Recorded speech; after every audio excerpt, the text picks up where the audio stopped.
Erev Tov à tout le monde. Alors on continue dans Tehillim 76. Je voudrais dédicacer ce shiur à la Refoua Shelema de Shelomo Bar Yaakov qui va subir demain une opération très sévère, très délicate. Que si chacun de nous, il puisse prendre demain de faire un Tehillim, Shelomo Bar Yaakov, que je lui donne Refoua Shelema, c'est quelqu'un de notre shiur, le papa de quelqu'un de notre shiur. Et je ne sais pas s'il veut qu'on dise qui c'est. En tout cas, prenons sur nous tous de faire un Tehillim demain matin, une opération qui est très délicate.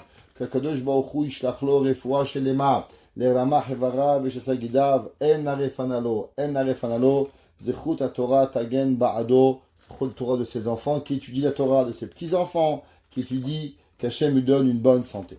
Ok, Tehillim 76. Pourquoi on dit ce Tehillim?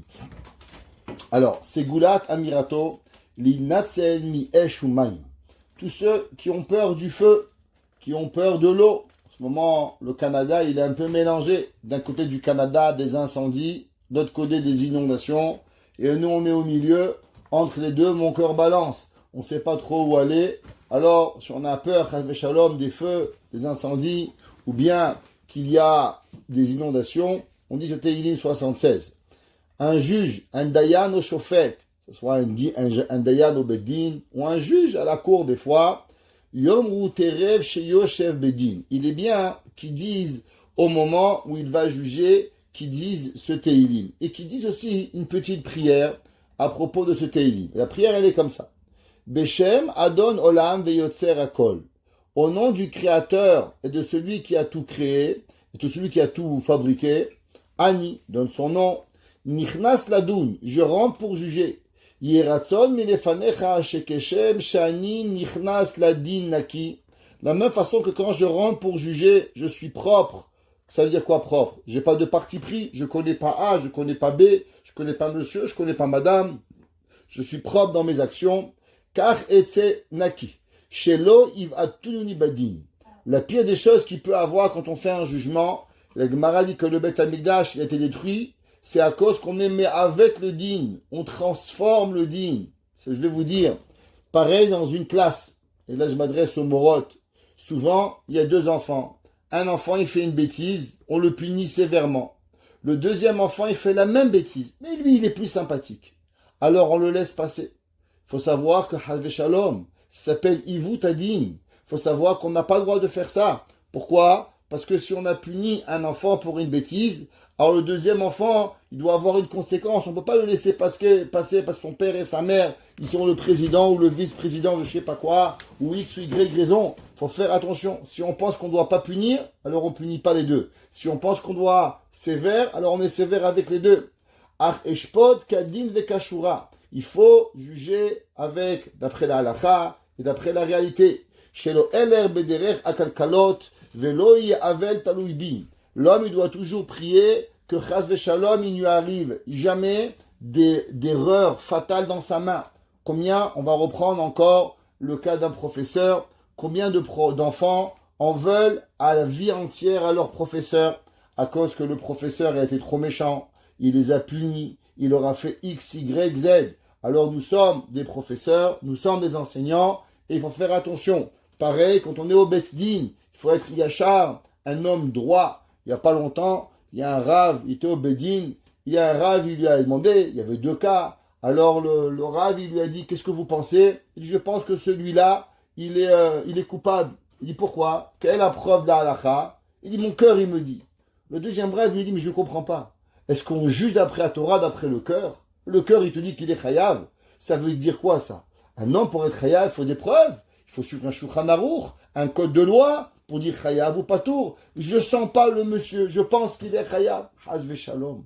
On n'a pas le droit d'être comme ça. Un homme, faut être yachar, faut regarder, faut juger. Des fois, ça fait de la peine. Des fois, c'est vrai, il y a un millionnaire qui peut demander à un pauvre de lui rembourser 100 roubles, 200 dollars, 1000 dollars, que pour lui, c'est rien, pour l'autre, c'est tout. Mais la halakha et la halakha, on n'a pas le droit de trafiquer la halakha. Amen et tzarsel avaed. On prie à Kadosh Baruch Hu que ça nous arrive jamais et qu'on juge tout le monde favorablement, ou si on doit juger, alors on doit le faire comme il se doit être fait. chapitre 76, on est toujours dans les prophéties de Asaph. Vous allez voir que ici, Asaph, il change de vocabulaire. Si vous prenez au début de 75 par rapport à 76, les deux commencent l'amnatser, un chant. À différent, dans 75, il dit Altashret, détruis pas. Et ici, il dit Binginot. Quelle est la différence? Pourquoi David Ameler, à propos de Asaph, dans 75, au début, il a commencé Altashret, de pas détruire. Et ici, il parle de Binginot. Il explique, Chazal, et ils disent qu'on parle de deux situations différentes. Dans le Teilim 75, vous vous rappelez, on parlait quand les Goïms, ils sont en train de prendre du pouvoir sur Israël. Alors David Amelech, il prophétise et dit, s'il te plaît, Akadosh Baruch Hu, fais attention que quand les Goïms, ils nous frappent, ils ne nous frappent pas trop. Au moins qu'on a de la force pour pouvoir supporter les douleurs, les coups, et que, Chas Veshalom, on ne soit pas détruit par rapport aux méchancetés des nations, et qu'on ne soit pas détruit par rapport à la rébellion contre Akadosh Baruch Hu. À l'inverse ici, on va voir que David Amelech, il va parler de la prophétie. C'est une marloquette entre Rashi et les autres commentateurs, à savoir pourquoi il a été écrit. D'après certains, d'après le Radak, on parle de Milchemet Gog ou Magog, et d'après Rashi, on parle ici de la guerre de Sancheriv. On va expliquer le Pérec d'après les deux, d'après Rashi ou d'après le Radak, comment ça fonctionne. David Amelech, il écrit Noda bi Yehuda. On connaît dans Yehuda. Elohim be Israël, Akadosh Baruch Hu dans Israël, Gadol Shemo. Qu'est-ce que ça veut dire?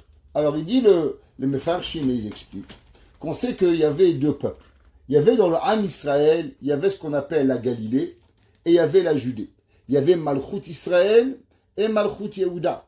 Yehuda était sur deux tribus, Yehuda et Binyamin, et Israël était sur 10 autres tribus. Malgré qu'il y avait 10 tribus dans Melech Israël, il en reste que malheureusement, majorité du temps de Malchut Israël, ils ont fait Avodah Zara. Et Malchut Yehuda, à plusieurs fois, ils se sont rattrapés et ils sont revenus vers Akadosh Baruch Hu.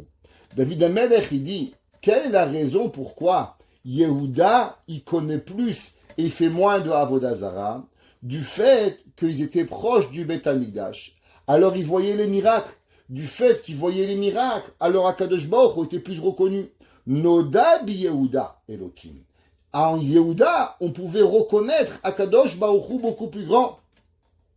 Dans Israël, la Malchut Israël, eux, ils reconnaissaient Akadosh Baruch Hu, mais pas aussi grand qui était dans Akadosh, qui était avec Yehuda. Pourquoi? À cause que du fait que dans Yehuda, ils pouvaient reconnaître la proximité avec Akadosh Baruch Hu. Alors du fait de cela, c'est pour ça qu'on pouvait voir. Un homme, la Gemara, a dit, où est-ce qu'on avait fabriqué la première école? La première école avait été fabriquée en face du Beth Amikdash. La Gemara a dit pourquoi? La Gemara a dit parce que tout celui qui voyait les Kohanim, les Lévim, le Beth Amikdash, les 10 miracles, il était impressionné par cela. Il avait une kirvat Hashem. Il avait un rapprochement d'Akadosh Baruch Hu. David Amelech, il dit pareil. Du fait que Yehuda, ils étaient autour du Beth Amikdash, alors ils avaient une proximité et une connaissance de Akadosh Baruch Hu beaucoup plus grande que les 10 autres tribus que malheureusement, ils n'étaient pas autant proches du Beth Amikdash. Le passage qui dit Vayi Beshalem Suko. Alors, que veut dire le mot Beshalem? Alors, intéressant que dans la Torah, on voit ce mot Vayi Beshalem. C'est quand? On voit qu'au moment où Avraham Avinu, il va revenir à la guerre, c'est marqué ou Malkitzedek Melech Shalem. Malkitzedek était le roi de Shalem. Otsi Lechem Yain. Il a sorti du pain et du vin à Avraham Avinu. Veu Kohen El Eliot. Nous dit Rashi que qui est Malkitzedek? Malkitzedek c'était Shem. Et c'était quoi Shalem? Shalem c'est la ville de Yerushalayim. Alors intéressant, si la ville elle s'appelle Shalem, comment ça se fait qu'on l'appelle Yerushalayim? Comment on est arrivé de Shalem à Yerushalayim? Juste d'abord ouvrir une parenthèse et vous dire que si vous allez regarder dans toute la Torah, vous allez voir que le mot Yerushalayim, il est généralement pas écrit avec le Yud. C'est écrit Yerushalem, pas Yerushalayim. Dans la majorité des psukim dans les Nevi'im, c'est jamais écrit Yerushalayim. C'est toujours 99% écrit Yerushalem. Alors, d'abord, pourquoi ce Yerushalem? Et si le nom, véritablement, il est Shalem, comment ça se fait qu'on est arrivé à Shalem, à Yerushalem? Pour comprendre cela, il faut savoir que le nom initial, comme j'ai dit, qu'il a fait Shem, s'appelle Shalem. Shalem vient de mot plénitude. Là-bas, Yerushalayim, il y a la Kedusha, la sainteté, il y a la Shlemut d'Akadosh Baruch Hu. C'est pour ça qu'elle s'appelle Shalem. Alors, quand est-ce qu'on a commencé à transformer le nom? Alors, c'est Avraham Avinu. Avraham Avinu, quand il est arrivé à Har HaMoriah, il a appelé la place là-bas Hashem Yir'eh. Il a appelé la place là-bas Hashem Yir'eh. Alors, on a pris les premières lettres de Hashem, Yud, Yir'eh, qui est Resh, et on les a connées avec Shalem. Ça a fait Hashem Yir'eh, Yer, Yush, Yud, Resh, Ve Shalem, ça fait Yerushalayim. C'est déjà le nom, un nom composé par rapport à la ville de Shem, par rapport au nom de la ville de Avraham Avinu, et ensemble on est arrivé à fabriquer ce nouveau nom de Yerushalayim. Maintenant, il faut savoir que même en anglais, les goïms, ils n'appellent pas Jérusalem, ils appellent Jérusalem, parce qu'ils le prononcent sans le Yud. Le nom que les nations ont donné, qui est dans la Torah, il s'appelle Jérusalem. Il ne s'appelle pas Yerushalayim, Jérusalem. Pourquoi il n'y a pas ce nom véritablement qui est arrivé? La réponse, elle est qu'en vérité, quand on voit, on sait qu'en hébreu, comment vous mettez un pluriel? Le pluriel, il vient ou bien avec un yad, yadaïm, yud même, ou bien avec vav, taf, ok? Cap, capote. Alors, il y a deux façons, masculin ou féminin, de faire un pluriel, ou bien yim, ou bien hot. Alors, on sait que chez nous, Yerushalayim, combien il y a de Yerushalayim? Il n'y a pas une ville de Jérusalem, mais il y a deux villes de Yerushalayim. Il y a une ville que l'on voit, c'est la ville de Yerushalem, qui est là présente aujourd'hui en Israël, mais il y a aussi la ville de Yerushalayim qui est dans le ciel. C'est pour ça que les goïms, quand eux ils voient la ville, ils voient qu'une ville. Alors ils appellent Jérusalem, parce qu'il n'y en a qu'une, Yerushalem. À l'inverse, nous, on sait très bien qu'il n'y a pas une ville d'Israël, mais il y a deux places où il y a deux Beth Amikdash. Il y a la Yerushalayim d'en bas et il y a le Yerushalayim d'en haut. Et les deux sont juxtaposés, l'une au-dessus de l'autre. Alors c'est pour ça qu'on va dire Yerushalayim avec un Yud pour faire le pluriel des deux villes et se rappeler qu'en vérité il y a deux temples, le temple d'en bas, le temple d'en haut, la ville du bas avec la ville du haut. Et c'est pour ça que nous écrivons Yerushalayim et pas seulement Yerushalem. De plus, on sait que Yerushalayim elle a deux principes. Elle est la capitale de la ville matérielle d'Israël. Que veut dire la ville capitale matérielle? Chez nous, dans chaque pays, il y a une capitale. Le Québec, le Canada, c'est Ottawa. L'Amérique, c'est Washington. La France, c'est Paris. C'est la capitale physique. Seulement, il y a quelque chose de plus. Dans Yerushalayim, il y a la capitale de la spiritualité. Premier exemple aux États-Unis. Il y a la capitale où il y a le Parlement. Et il y a la capitale où il y a l'argent. C'est où l'argent en Amérique? À New York. New York est 100 fois plus riche que Washington. Il y a une petite ville, il n'y a pas grand-chose qui se passe là-bas. Ottawa, vous vous perdez tellement c'est calme, il ne se passe rien du tout. La capitale économique, c'est du Canada, c'est Toronto, c'est pas Ottawa. Ça veut dire qu'il y a plusieurs genres de capitales. Yerushalayim, elle a une différente capitale. Elle a une capitale matérielle et elle a une capitale spirituelle. Elle a une spiritualité qui est dedans. Et quand nous, on parle de capitale d'Israël, alors on ne peut mentionner seulement la capitale matérielle. On est obligé de mentionner quoi? La capitale de la spiritualité. C'est pour ça qu'on dit Yerushalayim. la yim, au pluriel de. À l'inverse, les goïms, que les goïms, ils pensent que le Vatican, c'est la capitale de la spiritualité, ou bien Mumbai en Inde, ou bien Paris, je sais pas où, mais il en reste que pour nous, eux, il y a une capitale qui est la capitale du pays. C'est pas une capitale spirituelle, c'est pour ça qu'ils appellent Jérusalem. Tandis que nous avons deux capitales, matérielles et spirituelles, alors on appellera cela Yerushalayim et pas seulement Yerushalem. On continue dans le Passouk. David Amelech, il écrit, il dit, Va'i beshalem souko, quand il va être shalem souko. C'est quoi souko? Souko vient du mot souka. Souka veut dire une cabane. Pourquoi David Amelech, il a comparé Yerushalayim à une cabane? Nous explique Chazal quelque chose d'extraordinaire. On sait quelle est la différence il y a en quelque chose entre une cabane et une maison. La Gemara a dit par exemple, Basukot teshvu shiv'at yamim. Dans une cabane, vous resterez 6 jours. La Gemara dans Masechet Souka, elle demande, mais comment on doit construire une cabane? Qu'est-ce que ça veut dire une cabane? Une cabane, c'est quoi? Est-ce qu'il faut des murs en papier? Est-ce qu'il faut des murs en bois? Qu'est-ce que ça veut dire une cabane? La Gemara a dit que du fait que la Torah a dit Basukot tishvu shiv'at yamim, ça doit être une construction qui doit être provisoire, qui peut durer combien de temps? 7 jours. Alors quelque chose qui peut durer 7 jours s'appelle une souka. Quelque chose qui peut durer ad vitam aeternam s'appelle baït, s'appelle une maison pour pouvoir y arriver. Donc la Gemara a dit que tse midirat keva, sors de ta maison fixe, ve dar bedirat aray, et va habiter dans une maison qui est secondaire. On sait que le premier temple, combien de temps il a duré? 410 ans. Le deuxième temple, combien de temps il a duré? 420 ans. En tout et pour tout, depuis la création du monde, combien d'années Akadosh Baruch Hu il a eu de maison? 830 ans. En tout et pour tout, Akadosh Baruch Hu n'a eu seulement 830 ans une maison sur 5780 ans.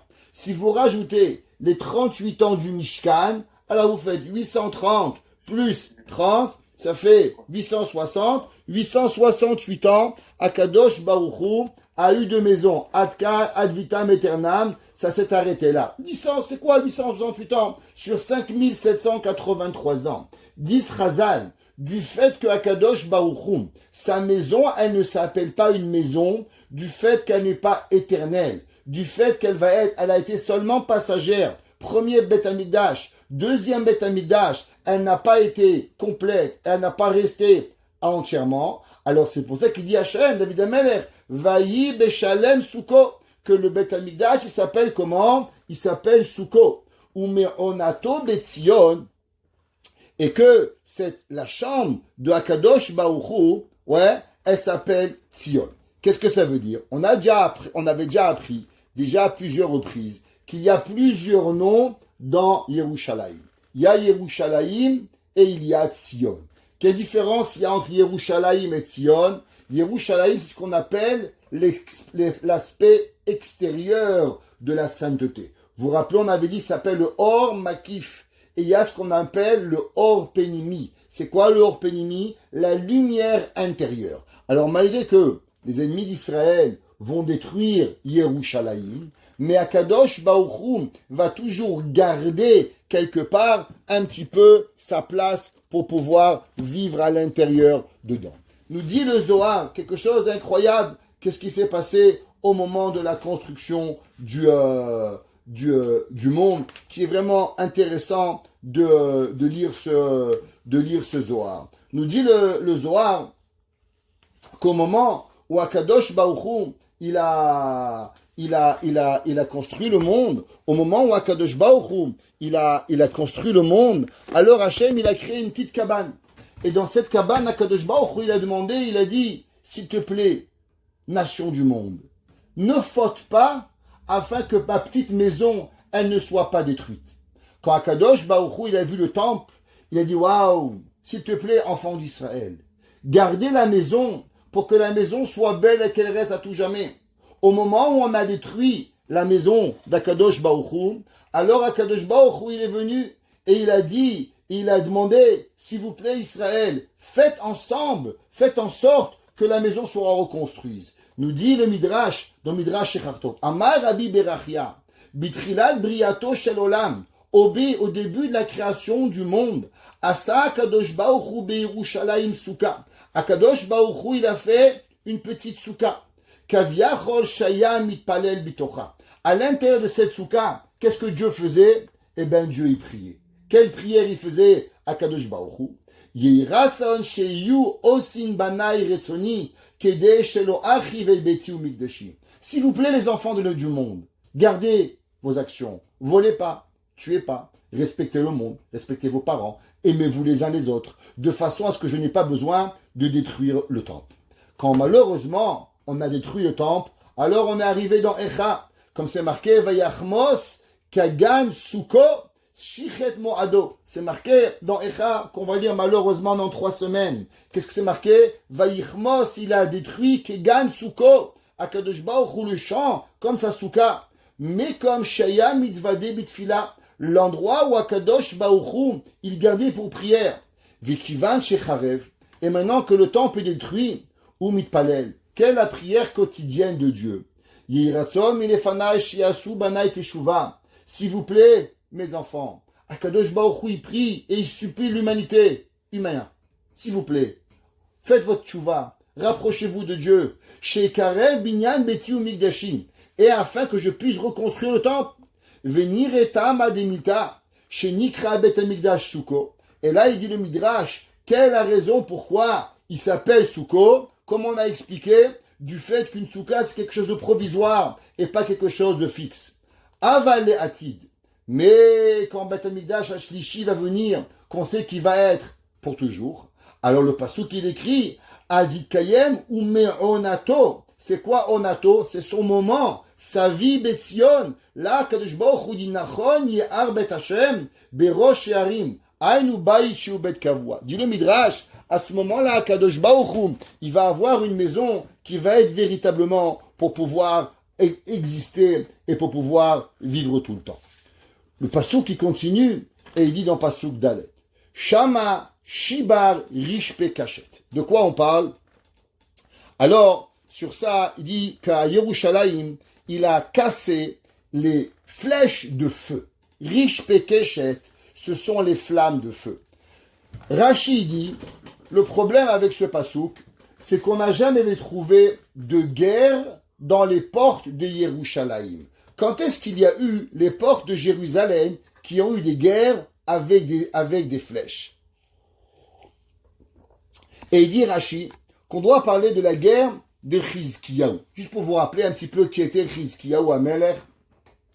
Chizkiyahu Amelech était un petit-fils de David. Beaucoup plus tard, il va devenir le roi. Chizkiyahu avait un père qui était malheureusement pas très bien. Et Chizkiyahu, il va grandir. Il va pas être, comment on pourrait dire, être éduqué de la bonne façon. Mais il va changer. Il va devenir un roi d'Israël. Et il va rendre tout Israël dans Torah ou Mitzvot. La Gemara, on a mentionné souvent que la Gemara a dit qu'en vérité, Chizkiyahu Amelech devait devenir Mashiach. Avec l'histoire que je vais vous raconter, tellement il va changer. Il va ramener tout le peuple juif à une connaissance de Torah comme il n'y a jamais eu rien eu. Alors, qui était Sancheriv? Sancheriv était un roi assyrien, roi de Syrie aujourd'hui, si on pourrait appeler, et que d'abord, il a conquéri, comme on a dit qu'il y avait 2 royaumes. Il y avait le royaume d'Israël et le royaume de Judée, Shomron et Israël. Il va venir, il va conquérir le pays de Shomron. Et il va exiler les 10 nations. Où il va les exiler? Alors, très intéressant, c'est marqué dans le Midrash, il va les exiler en Inde et en Chine. Alors, un jour, si vous vous inquiétez pas, si un jour les hindous, il vient Mashiach et nous dit, vous savez, les 1,5 milliard d'hindous, ils sont juifs, soyez pas surpris. Si on vous dit que les 1,5 milliard de Chinois, ils sont juifs, eh ben c'est possible. Le Midrash, il dit que où est-ce qu'il a exilé les juifs? Il les a exilés en Chine et en Inde, en Asie. Il les a envoyés là-bas.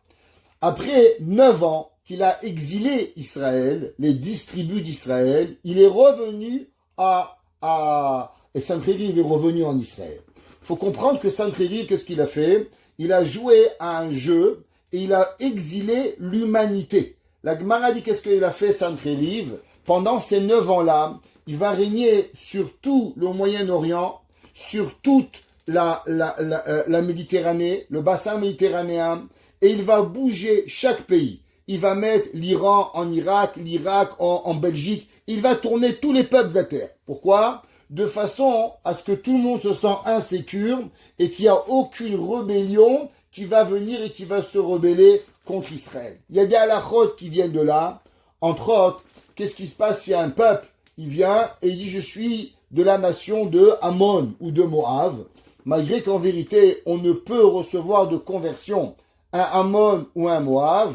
Aujourd'hui, on peut, à cause que Sancheriv, il a changé les nations. Et comme il a bougé le monde, on ne sait pas d'où il vient. Donc, automatiquement, il a le droit de se convertir. Code des Parish, Merouba, Parish. Alors, automatiquement, il est là. Après 9 ans, il revient en Israël encore une fois, Sancheriv. Et il va conquérir Hebron et il va conquérir Beth-El.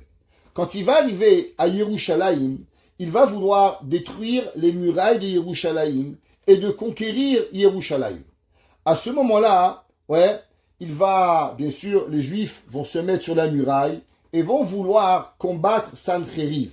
Et il va leur dire que si il les laisse rentrer et qu'il ne fait pas la guerre, Sancheriv leur promet de leur donner une place en dehors d'Israël et une place en France, en Belgique, je ne sais pas où il voulait les envoyer, et là-bas, ils pourraient vivre sans tuer personne, mais juste, ils voulaient expulser tous les Juifs d'Israël. À ce moment-là, il y avait un homme qui s'appelait Shavna. Juste, il y avait un chacham, un homme bien, un homme qui avait de la connaissance en Torah aussi, qui s'appelait Shavna. Shavna était un Talmid chacham, et il était un grand rocher Yeshiva. Un grand rocher Yeshiva, il avait des milliers d'élèves à son époque-là. Et lui, il a décidé, et il a dit au roi Chizkiyahu HaMelech, comme quoi il devait compatir et accepter la demande de Sancheriv, et de laisser rentrer Sancheriv, et que tous les Juifs, ils quittent Israël. Tant qu'il y a à faire, si on risque nos vies, vaut mieux quitter Jérusalem et laisser la vie, plutôt que de se battre pour avoir un morceau de pays. À ce moment-là, il y avait un Navi. Comment il s'appelle un Navi? Yeshaya un Navi. Yeshaya ben Amoz, le grand Navi, Isaïe, qui était par la suite aussi le beau-père de Chizkiyahu HaMelech. Chizkiyahu HaMelech va se marier avec la fille de Yeshaya un Navi. Et ils vont avoir le fils Ménaché, une autre histoire, on a déjà raconté. À ce moment-là, Shavna, il est venu, et Yeshaya Navi, il a dit à Sancheriv, à Chizkiya, tu fais une erreur. Chizkiya, ne te rends pas, et Akadosh Baruch Hu, il va t'envoyer une Yeshua, et Dieu, il va faire la guerre pour toi. Qu'est-ce qu'il va faire Shavna? Shavna va pas s'arrêter là, alors il va prendre un pigeon voyageur, il va écrire un petit papier sur le pied d'une colombe, d'un pigeon, et il va écrire à Sancheriv. Il va lui dire, regarde, tu sais, Shavna et ses amis, ils sont prêts à se rendre, ils sont prêts à faire comme tu veux.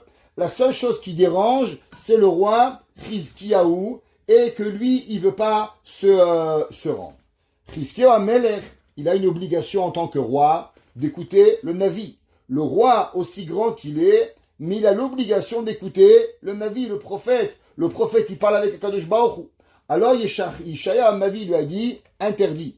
Tu n'as pas le droit d'écouter Shachna et tu dois rester en Israël. Pourquoi? Parce que le peuple juif, sa vitalité, c'est le Beth Amikdash. Comme on a dit au départ, Nodab Yehuda. Nodal Yehuda, que Yehuda ne connaît, Nodab Yehuda ne connaît Yehuda Kadosh Baruch Hu que grâce au temple. Donc il lui a dit, tu n'as pas le droit de partir et de servir Hachem pour pouvoir arriver, et que toute notre existence au peuple juif, elle est seulement avec Israël.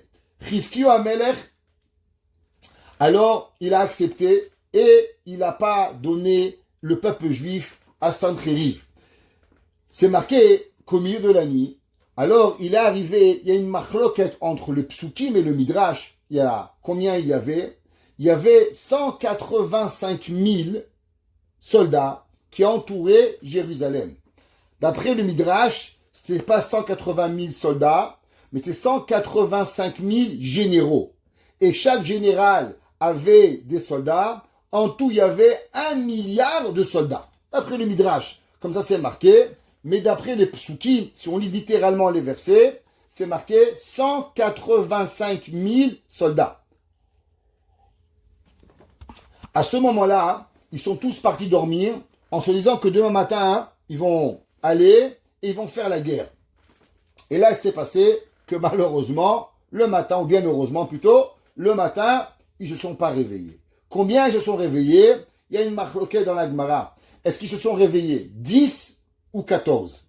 Pourquoi Hachem a laissé 10 ou 14? Juste de quoi aller raconter aux nations du monde ce qui s'est passé. Si un juif, il aurait raconté qu'il y a 185 000 soldats qui sont morts, tout seuls, sans rien faire, alors ils n'auraient pas cru. Mais quand il va avoir un des leurs qui va repartir et qui va raconter le Nes d'Akadosh Baruch Hu, alors Hachem, il a laissé 10 ou 14 pour aller raconter combien ils sont arrivés. Sur ça, il dit le passou. David Melech, il écrit Shama, Shibar, là-bas, dans la Jérusalem, Rishpe Keshet, tu as cassé les flèches de Sancheriv, Magen, des boucliers, Vecherev et des épées, ou Milchama Sela. Et la guerre, elle a été pour toi. David Melech, il a cassé. Alors pourquoi ça s'appelle Rishpe? Généralement, le mot Rishpe, ça veut dire des flèches de feu. Mais qu'est-ce que ça veut dire des flèches de feu? Alors, ça veut dire que des fois, quand ça va tellement vite, le morceau de fer qui est dans le ciel, il ressemble à une tige de feu qui va et qui brûle au moment où elle va et elle va faire son mal. Le Ibn Ezra, il dit non, toute cette histoire qu'on a parlé, elle parle pas de Sancheriv. Il dit c'est vrai, Rashi a raison, qu'en vérité, on n'a jamais vu dans toute l'histoire juive qu'il y avait une guerre qui s'est passée au port de Jérusalem, à part l'histoire de Sancheriv. Seulement, il va arriver à une histoire où, au futur, les ports de Jérusalem, il va y avoir la guerre. C'est quoi la guerre? La guerre, c'est Gog ou Magog. D'après Gog ou Magog, alors automatiquement, on peut comprendre le verset. Intéressant, le Ibn Ezra dit, alors en temps de Mashiach, on va avoir des flèches de feu. Alors imaginez-vous, il y a 800 ans, qu'est-ce que ça voulait dire des flèches de feu?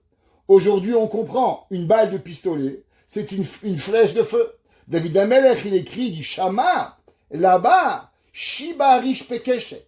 Tu as cassé les arcs de feu. C'est quoi un arc de feu? Un arc de feu, c'est un pistolet. Ça veut dire que David Amelech, il prie qu'à la guerre de Gog ou Magog, Akadosh Baruch Hu, il va déchirer, il va casser toutes les âmes de l'humanité, les armes de l'humanité. Ouais, pas la chanson de comment il s'appelle celui-là? J'ai oublié, des armes de l'humanité, mais il en reste que Akadosh Baruch Hu, il va casser toutes les armes et il va pouvoir apporter la Géoula, de pouvoir venir. David Amelech, il continue, Naor Ata. Qu'est-ce que ça veut dire Naor? Naor, ça veut dire tu as une lumière. Adir, qui est grande. Mais Harere Taref, des montagnes de manger. Qu'est-ce que ça veut dire? Ça veut dire qu'il y a des choses dans la vie qu'un homme, il sait que c'est là, mais il ne peut pas voir. Exemple, le soleil. Le soleil, vous savez qu'il existe. Vous ne pouvez pas le voir. Vous regardez, vous devenez aveugle. C'est impossible de le voir. Naorata. Dieu, il est grand. Dieu, il est là. On est impossible de pouvoir le voir. Seulement, en vérité, Akadosh Baruch Hu, il est là. Comme ça qu'il explique le Ibn Ezra. Et il dit, malgré que tu ne peux pas le toucher, est-ce qu'un homme pourrait toucher le feu? Il va se brûler. Hein, vous connaissez la blague. Il y avait un jour le roi du Maroc. Qu'est-ce qu'il a dit? Il a dit, Marocains et Marocains, les Américains, ils sont rentrés, sont montés sur la lune. Nous, Marocains et Marocaines, on va monter sur le soleil. Il dit, mais monsieur le roi, on va brûler. Il dit, Ahmad, on va monter la nuit. Ok? Alors, c'est pas un Tunisien. Alors, il en reste, c'est que le soleil, il est là, mais on ne peut pas le toucher. Pareil Hachem, Naorata. Il dit le Ibn Ezra, tu es là, ouais, et pourtant on n'est pas capable de le toucher et de pouvoir le voir. À dire. Qu'est-ce que ça veut dire à dire? Ça veut dire que c'est terrifiant des montagnes. De quoi on parle? Il y a des forêts. Il y a des forêts, imaginez-vous, pas aujourd'hui peut-être, mais à l'époque, des bêtes féroces, des lions, des loups, des tigres, à savoir tous les bêtes féroces qu'il y avait. David Amelech, il avait peur des montagnes. Qu'est-ce qui pouvait arriver à l'époque? Il y a encore 200 ans de ça. C'était terrifiant les forêts. David Amelech, il écrit, il dit, toi, Kadosh Baruch Hu, Naorata, tu es terrifiant, ta lumière, à dire, mais Harere Teref. Même des montagnes qu'un homme ne peut pas s'approcher, parce qu'il sait à combien c'est dangereux. Toi, Kadosh Baruch Hu, c'est encore pire. L'homme, il doit savoir la grandeur d'Akadosh Baruch Hu pour pouvoir y arriver. David Amelech, il continue, et il dit, Eshtolelu Abir Elev. Qu'est-ce que ça veut dire Eshtolelu? Ça veut dire, c'est quoi Abir Elev? Ça veut dire, c'est les gens qui sont les généraux de l'armée de Sancheriv. Qu'est-ce qu'ils ont fait? Alors ils sont devenus fous. Ils ont mangé, ils ont bu, ils ont fait comme s'il n'y avait rien. Ils étaient devant le Beth Amikdash, devant Jérusalem, et ils étaient mishtolel. Ils comprenaient même pas de quoi il s'agissait, qu'est-ce qui arrivait, et ils faisaient les idiots. Namushnatam. Ils sont partis dormir. Velo matsu kol anshe chai yedehem. Dit le Midrash, qu'est-ce qu'il a fait à Kadosh Baruch Hu? Faut comprendre, Hachem ne les a pas seulement tués.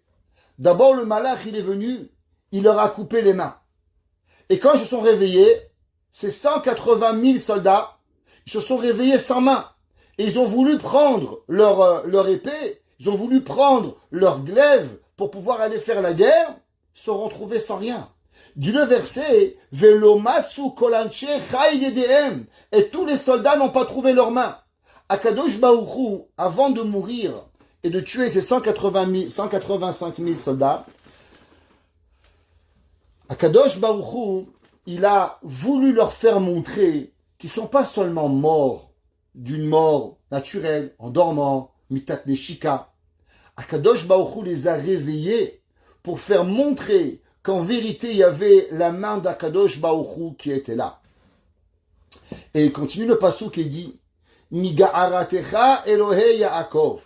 Et il dit, et grâce à quoi ces soldats ont perdu leurs mains? Alors vous savez, c'est comme un homme, vous faites peur, vous criez. Je ne sais pas si vous avez fait ça quand vous étiez jeune.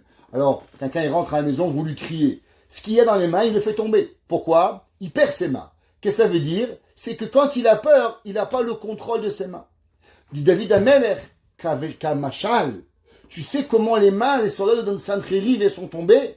Jusqu'en toi, Dieu, tu as crié, avec le cri d'un ange, les mains des Sancheriv sont tombées. Dieu préserve, ils n'arrivaient plus, ils n'ont plus de mains. Ils se sont endormis, tout le chant, il dit le verset, Nirdam verechev asus. Tout le monde connaît l'histoire du prince charmant, que le prince charmant il est arrivé et qu'il a trouvé tout le monde endormi, même les chevaux. D'où elle sort cette histoire? Eh bien l'histoire elle sort de Sancheriv. David Amelech il écrit, il dit qu'avec Sancheriv, Akadosh Baruch Hu il a endormi entièrement tous les chevaux, tous les animaux, tout le monde était complètement endormi et personne n'a pu ressentir qu'est-ce qui est arrivé. Atanora. David Amelech il dit waouh. Hachem, l'homme il doit être terrifié de Dieu.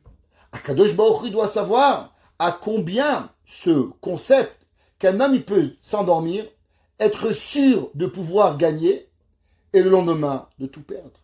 Prenons l'histoire de Rommel qui est arrivé, qu'on a raconté souvent à travers la Deuxième Guerre mondiale. Rommel était seulement à que 15 km d'Israël et pourtant 15 km après il est tombé malade et tout le campement et les Anglais ils ont gagné la guerre. C'est-à-dire l'homme il doit savoir que Akadosh Baruch Hu, il est là. Quand l'homme il réfléchit à cela, alors ça crée aux nations une peur d'Israël. Pas une peur parce qu'on est fort, parce qu'on a un Dieu qui nous protège pour pouvoir y arriver.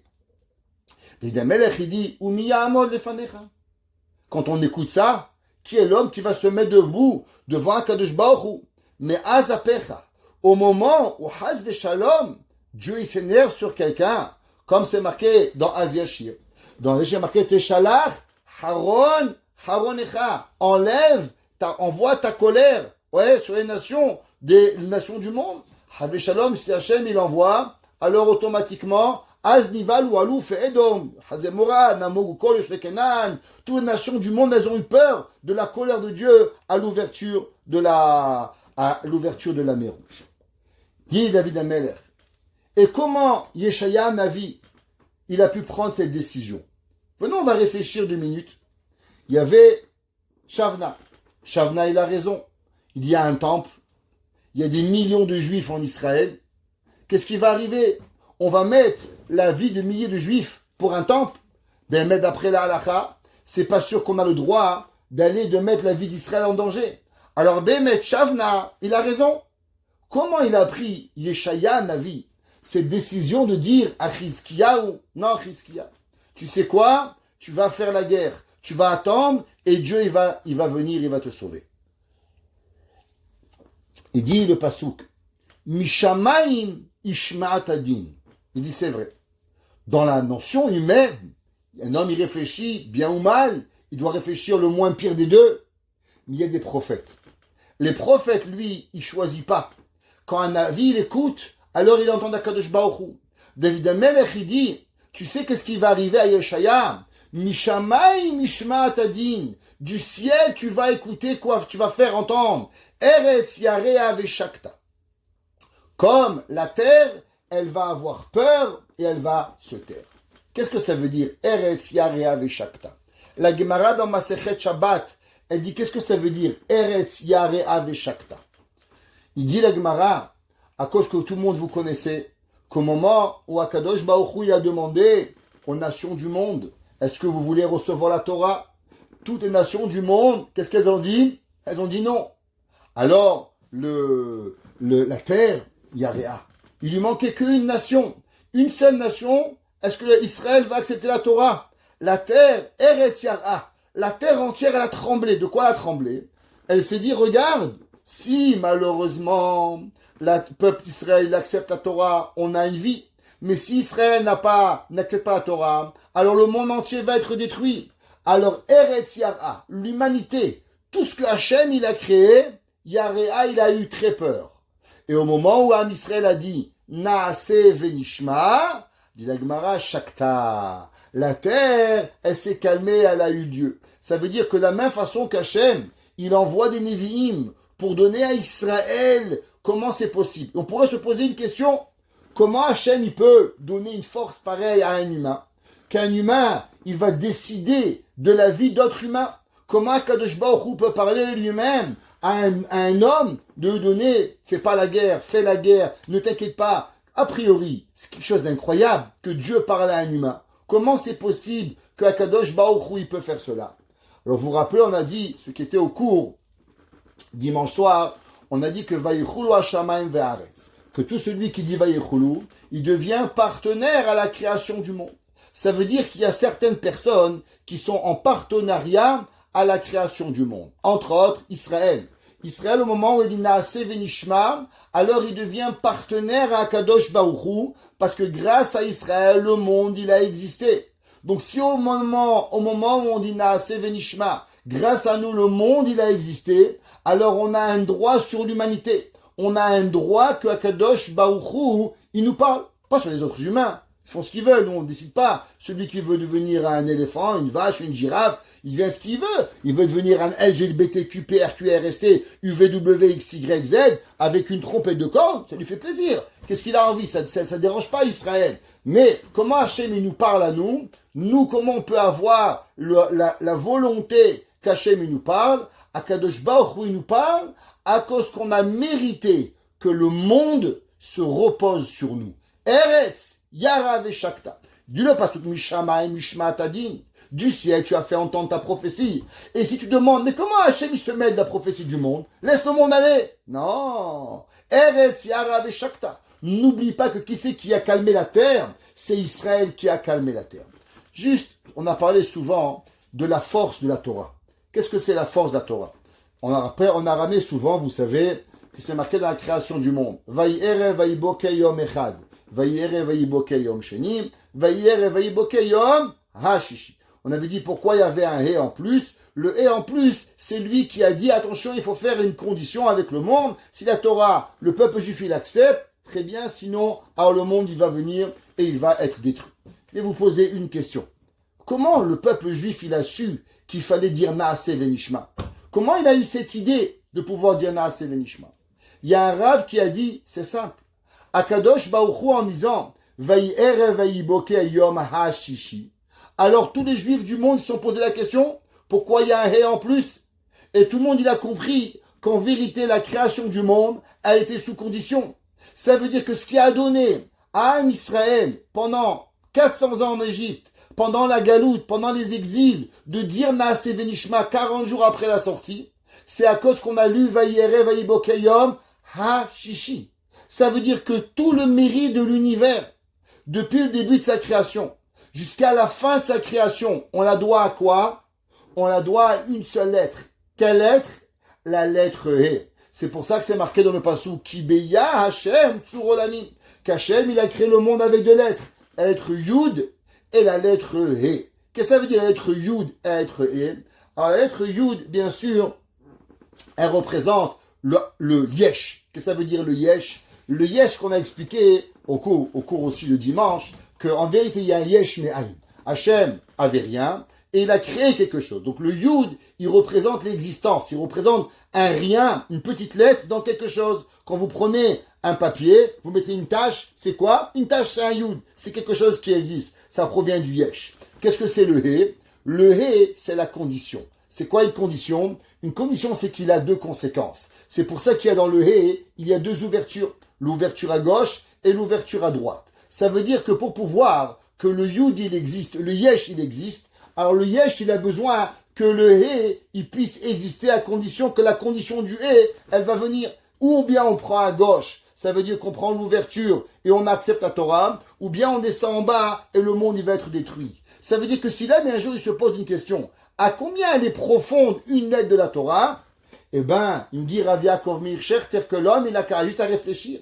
Qu'en vérité, toute la Torah n'a coexisté que grâce à une lettre qui s'appelle le He, à cause de Yom HaShishi, qui a fait réfléchir l'humanité, réfléchir à Israël pour recevoir la Torah. À combien le passuk qui Eretz Yar'a Veshakta? C'est pas marqué Eretz Yar'a Veshaket. Pourquoi Yar'a Veshakta avec au féminin? Bien sûr, parce que Eretz peut être masculin et féminin pour nous apprendre que le He. Tu sais pourquoi? À cause de Yom HaShishi, ce He-là qui a fait partie de la condition pour pouvoir arriver à avoir le monde qui est la terre de pouvoir, le pouvoir y arriver. Le Radak, il dit que pareil, ouais, Gog ou Magog. Comment on peut savoir ce qui va arriver? Comment ça fait des millénaires, Yeshaya, Yecheskel ont prophétisé sur la Melchemet Gog ou Magog.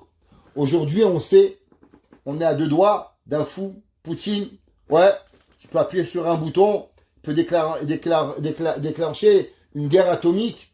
Et là, on se demande, mais qu'est-ce qui va arriver avec Israël? Comment Israël pourra survivre à une guerre de Gog ou Magog?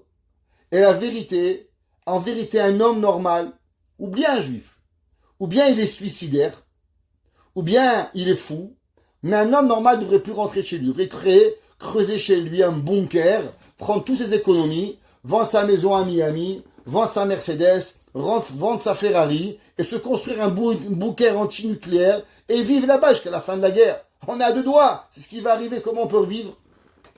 La réponse, elle est vraie. La question, elle est vraie.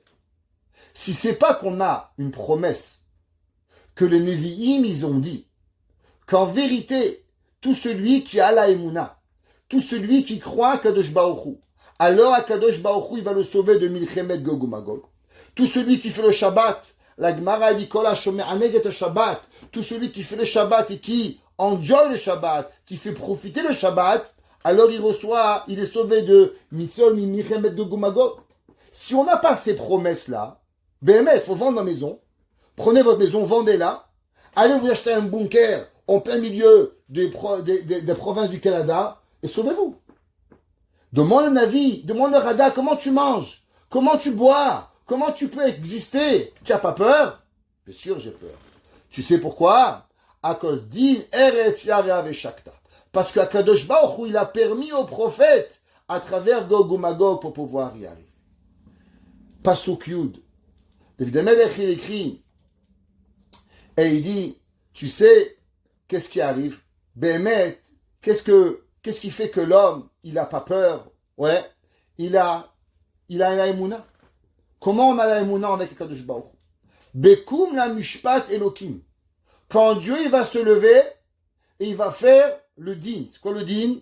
La gvura, la punition à l'humanité, à tous ceux qui ont été des mécréants. Alors nous, avec quoi on va se lever? Avec quoi on a cette force de pouvoir dire, nous on va venir, on est Ma'amina Hashem? Il dit le pasuk, Leoshia kol an ve'eretzela. Qu'est-ce que ça veut dire Leoshia? Leoshia, c'est pour sauver. Magen ou Moshia, protéger et sauver. Quelle différence entre Magen ou Moshia? Ozer, Magen ou Moshia. Quelle différence entre Ozer, Magen ou Moshia? Tous les matins, on a tes filets à 3 fois par jour. Quelle différence entre Ozer, aider, Magen, protéger, ou Moshia? Alors, juste une petite parenthèse. C'est quoi Ozer? Ouais, Akishbochou il est Ozer, Hachem il est Magen, Hachem il est Moshia. Je pense qu'on l'avait dit dans un cours, sinon je vous le dis aujourd'hui. Ozer, c'est avec vous et Hachem. Ça veut dire, des fois dans la vie, quelqu'un il fait quelque chose. Hachem il est, exemple, un homme il va au magasin, il achète 100 carottes. Maintenant, il trouve un acheteur qui lui achète les 100 carottes. Alors, comment il a eu la bracha? Parce qu'il est allé au magasin, il a acheté 100 carottes, et maintenant il les a vendues. Donc il a eu la parnassa. C'est une combinaison de deux choses. Toi et Hachem. Toi, tu as fait ishtadout, tu as acheté tes 100 carottes, et pas des 100 patates, 100 carottes. Alors, il a acheté, il a fait. Donc il a gagné 100 carottes. C'est Ozer. Il y a Magen. C'est quoi Magen? Magen, c'est que tu as un problème qui te vient, tu vois le problème, et Hachem, il te protège, et il t'enlève le problème. Ça veut dire que tu vois le problème arriver, tu vois l'avalanche qui vient chez toi, tu vois que tu vas manger une claque, tu vois le problème, et d'un coup Hachem, il te protège, comme un bouclier. C'est quoi un bouclier? Le soldat, il a devant lui un bouclier, et il frappe avec sa main, et quand l'ennemi, il veut le frapper, il se protège. Donc le bouclier, il est là pour te protéger. Non, dans le bouclier, tu as vu la souffrance. Même des fois, tu as mal au bras, parce que le bouclier t'a frappé, ça te fait mal. Ouais, un homme, il a un airbag. Je ne sais pas si vous avez déjà été dans un accident, Barminan. L'airbag, il vous protège, mais ça fait mal. Ça brûle la main, ça vous casse les lunettes, vous en mangez une belle claque avec un airbag. C'est vrai, vous étiez protégé, mais vous avez été là. Il y a encore plus grand que ça. C'est quoi? Moshia. C'est quoi Moshia? C'est que tu remarques même pas combien Kadosh Baruch Hu te protège. Il y a un fou qui doit arriver, qui doit brûler le feu. Toi, d'un coup, ta femme t'appelle, tu t'arrêtes pour répondre à ta femme, te mets sur le côté, le gars, il brûle le feu, tu n'as même pas remarqué. Toi, tu crois que ta femme a demandé d'acheter des carottes. Toi, tu es venu, tu as répondu à carottes à ta femme. Mais en vérité, qu'est-ce qu'Hachem, il t'a fait? Hachem, il a fait, tu t'arrêtes, il t'a protégé. Tu as même pas vu le miracle. C'est ce qu'on appelle Moshia. Ozer avec ton aide. Magen, tu le vois, mais Hachem, il te protège. Moshia, Kadosh Baruch Hu, il te protège, et qu'en vérité, tu ne sais même pas qu'il y a un problème. Il dit, David HaMelech, comment Hachem, il est Moshia la personne? Comment Hachem, il va sauver la personne? Il dit, Lehoshia, kol anve eretzela. Tu sais comment Akadosh Baruch Hu, il va amener la Yeshua grâce aux personnes qui vont avoir l'humilité. Celui qui a l'humilité, alors Hachem, il peut être avec lui. Combien de fois on a répété la Gemara dans Masechet Sota? La Gemara dans Masechet Sota, elle dit que l'orgueilleux, Hachem, il dit, lui et moi, on ne peut pas être ensemble. Ça veut dire que pour que Hachem, il s'occupe de toi d'une façon que même pas tu sens qu'on s'est occupé de toi, alors c'est quoi? Eh bien, c'est le Hanav, celui qui a l'humilité. Le Hoshia kol an ve'eretzela. Ki chamat adam todecha. She'erit chemot targo.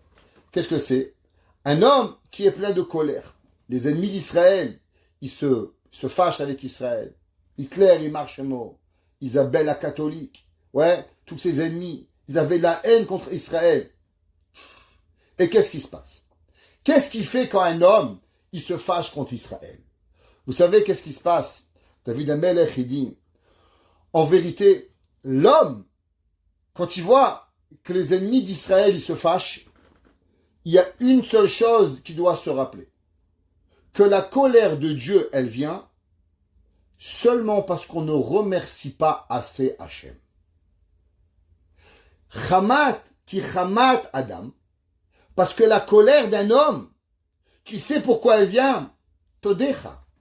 Parce qu'on t'a pas assez remercié à Kadosh Baruch Hu. En vérité, quand Hachem il punit les ennemis d'Israël, quand Hachem il voit les goyim monter, la première chose, dis merci Hachem. Remercie à Kadosh Baruch Hu. Rappelle-toi à combien Hachem il est bon. L'homme qui remercie Hachem, alors il lui arrive rien. Quand l'homme il voit à combien Kadosh Baruch Hu il a aidé, alors Behemet, il doit remercier Hachem. Vous savez, c'est marqué dans les Sfarim, dans les kabbalistes des années 60, ils ont écrit que Mashiach, il a failli venir 2 fois. À la guerre de Kippour et à la guerre de 6 jours. Et malheureusement, aux 2 fois, à la place de faire un jour de remercier Hachem, merci Boré Olam. Tu as sauvé Israël, une petite nation, qu'est-ce qu'on était? 3 pelés, 4 tondus, avec un mécanicien et un rabbin et un plombier à la guerre. C'est même pas une armée. Qu'est-ce qu'on était? De 47 à 61, des hommes qui sortaient des camps de concentration, qui revenaient à peine d'être sur des pieds, des gens qui étaient en Tunisie, au Maroc, des boulangers et des bouchers avec des fusils. Réflexion 2 minutes. Qu'est-ce que c'est? Vous voyez les Marines américains, ils mesurent 1m95 au carré de chaque côté, ils font du sport pendant des mois pour arriver à devenir des soldats. Qui en était? Personne. On a oublié une chose. On a oublié de remercier Akadosh Baruch Hu. Alors Mashiach, il n'est pas venu. Si on avait juste dit merci Hachem, alors combien on aurait pu arriver à Akadosh Baruch Hu?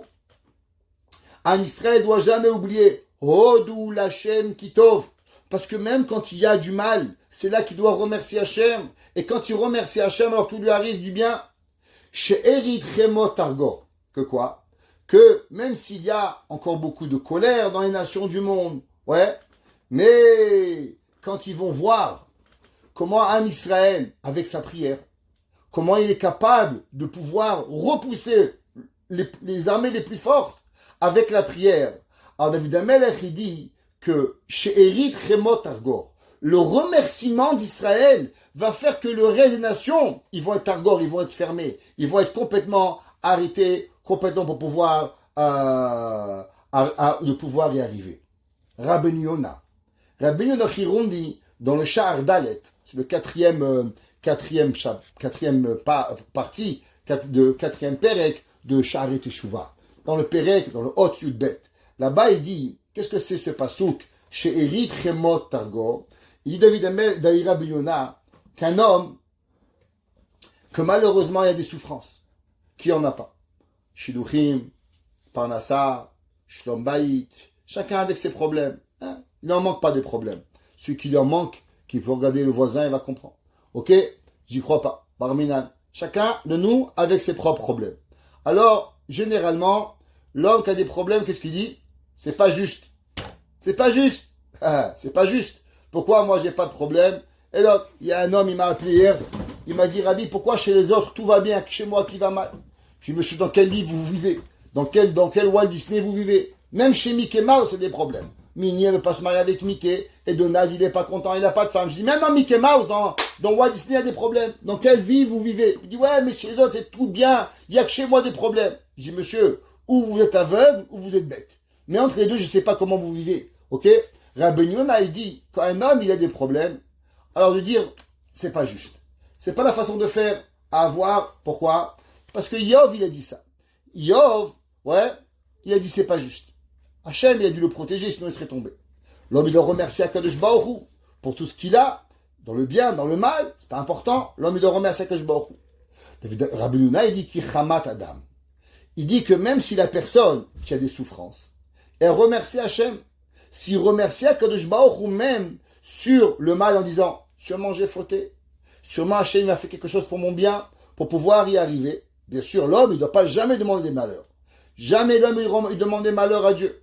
Mais s'il reçoit des malheurs, il doit dire à Kadosh Baruch Hu, regarde à Kadosh Baruch Hu, je suis modé. Alors, chez Erit Chamot, il dit, qu'est-ce que ça veut dire? Il dit que, Rabbeinu Yonah, il dit que l'homme qui remercie Hachem, alors imaginons, l'homme, par exemple, il aurait dû recevoir 1 kilo de problème. il a reçu un demi-kilo de problème. À pas se demander pourquoi. Ouais. Alors il va dire, tu sais Hachem, je te remercie, je suis encore en vie. Merci à Kadosh Baruch Hu. Sûrement j'ai dû faire un péché, sûrement j'ai dû mourir. Il dit à Ben Yona, chez Erit Chamot Targor, alors à Kadosh Baruch Hu, le deuxième kilo, il te l'enlève. Ça veut dire au début, Hachem, il envoie un petit peu. Il veut savoir comment tu réagis. Si tu dis pourquoi, why, Z. Vous connaissez la blague. Il dit why, il dit Z. Il n'y a pas de why, il n'y a pas de raison. Z, comme ça. Ah ouais, Y, Z. Il n'y a pas de raison, c'est Hachem qui a décidé. Tu veux, tu as encore plus de soucis. Mais si l'homme, il dit, tu sais quoi Hachem, j'accepte. Sûrement j'ai dû faire quelque chose de mal. Et sûrement on a dû faire du mal. Alors, il dit à Ben Yona, à Kadosh Baruch Hu, le deuxième partie de tes problèmes, ou 3/4, ou 80%, chacun avec son kilo, eh bien, il lui enlève entièrement de pouvoir y arriver. Il y avait un jour un homme qui avait une souffrance au pied, et il est venu voir le Rav Edelstein. Et le Rav Edelstein, il a dit, ce Rabbi Yona, il a fait. Il a plus eu mal au pied. 2 ans après, l'homme, il est revenu et dit, Rabbi, les mal de pied, il est revenu. Vous pouvez me répéter le Dvar Torah? Vous n'allez pas croire. Et le Rav, il lui a redonné le Dvar Torah. Et encore une fois, il a perdu le mal de pied. 2 ans après, il a encore eu mal au pied. Il dit, Rabbi, répétez-moi le Dvar Torah. Parce que chaque fois que j'écoute, je me rappelle de remercier Hachem. Et comme ça, dès qu'il avait un bobo, il revenait chez Rav Edelstein. Et Rav Edelstein lui répétait sur Rabbi Yona. Et il disait merci à Hachem et les soucis partaient pour pouvoir y arriver. Alors ce qui arrive, d'accord? Et ça c'était ce qui David Amelech, il continue et il dit Nidru veshinmu l'Hachem elokechem. Qu'est-ce que ça veut dire? Malgré que normalement il n'est pas bien de faire des vœux, et de faire des vœux c'est jamais bien. Mais Béchat Sarah, au moment où on est en grave problème, faut faire un vœu et le payer tout de suite. Ne pas attendre, ça peut être grave. Alors David Amelech, il dit, Nidru veshilmu l'Hachem elokechem. Faites des vœux et payez-les tout de suite. Kol siviva yevulu shai lamora. Alors à Kadosh Baruch Hu, toutes les nations du monde, ouais, elles vont apporter des cadeaux à Yerushalayim, au roi Mashiach, ou bien à ce moment-là, c'était à Chizkiya ou à Melech, ouais, par rapport à la crainte qu'ils ont eue, qui vont venir, qui arrive. Comme Bémet c'est venu. Qu'au moment où Chizkiya ou Amelech il a gagné la guerre contre Sancheriv, toutes les nations du monde sont venues et elles ont fait des cadeaux, ils ont eu peur. Même Nebuchadnezzar, qui était à l'époque général, il a eu peur de Chizkiya ou Amelech. Comment Chizkiya ou Amelech il a pu arriver à combattre une armée sans même sortir une épée que Kadosh Baruch Hu il a combattu pour lui. Il dit le verset Yivtzor Ruach Negidim Nora le Malchei Eretz. Il dit que tous les gens forts et les riches qui ont malheureusement de la gava, ouais, alors Akadosh Baruch Hu, à la fin, qu'est-ce qu'il va faire? Eh ben, il va les couper. Ça veut dire quoi? Celui qui croit qu'il est grand, malheureusement, à la fin, il va pas arriver. Nora le Malchei Eretz. Et pareil, tous les rois du monde, ils vont avoir peur et ils vont, Hachem va leur enlever tout l'orgueil qui vont arriver. Juste pour rapporter quelque chose de Rabbi Nachman, encore 1 minute et je vous laisse tranquille. Et il dit, Rabbi Nachman de Breslev, et il dit, comment l'homme, il prend la hashgacha shelema. Qu'est-ce que ça veut dire? L'homme, il veut la confiance en Dieu. C'est difficile de maintenir la confiance. L'homme, il a confiance le matin. Après, à 10h, il reçoit un coup de téléphone de la banque. À 11h, c'est plus difficile. À 5h, il a perdu la émouna. Comment garder la confiance tous les jours? Comment garder tous les jours la émouna? Rabbi Nachman de Breslev, il dit, garder la confiance en Hachem, ça prend une chose. Enlever ta'avat mamon. Qu'est-ce que ça veut dire ta'avat mamon? L'envie d'argent. Il y a des gens, ils courent derrière l'argent. L'argent. Il n'y a pas de fin. L'argent, c'est un dieu chez eux. C'est la pire des choses qui peut leur arriver. Et il dit que l'homme, s'il veut avoir la émouna et la hashgacha envers Hachem, il doit enlever la ta'avat mamon. Et il dit comment on a la ta'avat mamon, comment on la casse? Avec la tzedaka. Tu donnes, Hachem il te redonne. L'homme qui a la ta'avat mamon, il ne peut pas donner un sou, il ne peut pas donner. C'est trop dur pour lui. C'est difficile pour arriver. Et il dit Rabbi Nachman, c'est ça que c'est marqué dans le Teilim qu'on vient qu'on vient de lire, Yivtzor Ruach Negidim.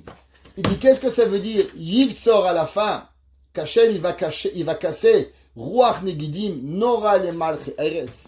Il dit qu'Hachem, il va casser tous les hommes riches. Il dit, Ruach Memaet Ta'avat Anegidut Va'ashirut. Il dit que le Ruach, le souffle d'Akadosh Baruch Hu, qui est Behemet la Tzedaka, alors elle va l'enlever. Niguna deleva zebichinat maseh umatan. Quand l'homme il étudie, quand l'homme il écoute les chansons à la synagogue, ils n'ont pas de patience. Dès que le rabbin il parle, ils sortent. Dès que le chazan il sort, allez c'est trop long. Qu'est-ce que tu as à faire Shabbat? Shabbat il dure 25 heures. Où tu vas courir? Il fait un petit pioutz, allez tout le monde il sort. Ah c'est trop long, ah c'est passé. Qu'est-ce qu'il y a à faire? Il dit Rabbi Nachman, ceux qui n'ont pas cette patience de Torah, de chansons, de Shabbat Kodesh, de pouvoir chanter, de pouvoir y arriver, il dit que Moshe Katouf, c'est où Zimra, ou Tnutov Redva, Zechemesamer Bechelko. Et dit Rabbi Nachman, vous savez, qu'un homme qui apprécie une chanson, qu'un homme qui apprécie un Dvar Torah, c'est un homme qui est heureux de ce qu'il a. Un homme qui court toujours, il n'est pas, la prière est trop longue, le rabbin il parle trop d'autant, il a toujours à répéter chez tout le monde, il a critiqué tout le monde. Vous savez pourquoi? C'est parce qu'il n'est pas heureux de ce qu'il a. T'aimes pas ton rabbin, t'aimes pas ta synagogue, t'aimes pas ton chazan, t'aimes pas ta femme, t'aimes pas ton fils, t'aimes pas ton père, t'aimes pas ta mère, et tu cours derrière une vie. Alors automatiquement l'homme, il a la ta'avat mamon pour pouvoir y arriver. Et il dit c'est ça en vérité la Ketoret qui s'appelle Ketoret Ismachlev. C'est pour ça que Shlomo Melech dit que la Ketoret, l'encens, elle est be'emet, elle va réveiller le cœur de la personne. Et il dit pourquoi? À cause qu'en vérité, c'est quoi la Ketoret? La Ketoret, c'est un vent. C'est quelque chose que l'âme, elle ressent, mais elle apaise le cœur. Un bon parfum, vous sentez avec votre âme, et pourtant elle apaise votre cœur. Et dit en vérité, c'est que la Torah, il dit, Yasimu Ketoret ba'apecha, Shaide Ketoret, que l'homme, Behemet, il enlève la colère. La colère, elle vient à la personne à cause que l'homme, il n'est pas heureux. Quand l'homme, il n'est pas heureux, alors l'homme, il est fâché sur tout le monde. L'homme, il court derrière l'argent. L'homme, il court derrière tout parce qu'il n'est pas heureux de ce qu'il a. L'homme, il doit arriver et doit savoir que Kadosh Baruch Hu, il enlève tout ce qu'il y a à la personne pour ne pas arriver. Juste un mot du Zohar, parce qu'on a vu dire un Zohar chaque semaine. Et le Zohar, il dit, qu'est-ce que ça veut dire la Torah, Yar Aveshakta, qu'elle a eu peur, Eretz Yar Aveshakta. Il dit le Zohar, c'est incroyable. Il dit c'est quoi Eretz Yar Aveshakta? En vérité, c'est la Torah. Quand Dieu il est parti demander aux nations du monde si vous voulez la Torah, vous savez qui c'est qui a eu peur? La terre. La terre, elle a dit quoi? Ça fait 2448 ans. On attend que quelqu'un accepte la Torah et tu vas les donner aux nations du monde, aux gens qui n'ont pas de Brit Mila. C'est à cela que tu veux donner la Torah. Eretz. Elle a dit quoi? Nous, on va être dépendants de quelqu'un qui n'a pas de pacte avec Akadosh Baruch Hu, qui a refusé Hachem. Eretz Yara. Hachem, ne t'inquiète pas, ils vont pas la recevoir. Parce qu'en vérité, pour avoir la Torah, pour dire Naase Venishma, il faut déjà être capable d'avoir fait une souffrance personnelle, d'avoir pris sur soi la Kedusha d'Hachem, de pouvoir vivre avec Hachem. Comment on vit avec Hachem? La Brit Mila, le pacte entre Am Israël, Avraham, Yitzhak et Yaakov. Alors, Eretz Yara, la terre, elle a eu peur, mais au moment où elle a vu que toutes les nations du monde, ils l'ont refusé, Shakta, elle s'est calmée de savoir que Am Israël, il a reçu la Torah. Baruch Hanai Leolam. Amen ve Amen.